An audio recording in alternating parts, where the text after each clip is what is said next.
फिलहाल कंफ्यूज्ड हूँ, लक्षद्वीप जाऊं या द्वारका? द्वारका आपको काफी नीचे जाना पड़ेगा। लेकिन वो मेरा अनुभव बहुत ही अद्भुत था।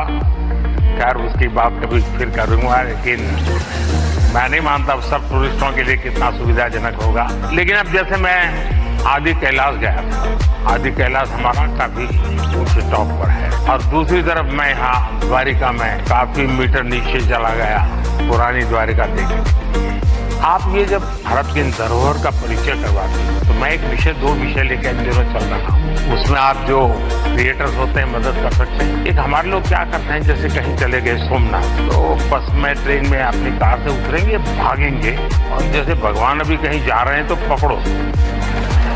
उनके दिमाग में यही रहता है, तो दौड़ो, पकड़ो, और फिर एक बार देख लिया तो इधर उधर छुट्टी। मैं कहता हूँ भाई ऐसा क्यों करते हो? जहां जाते हो कम से कम एक रात रुकिए।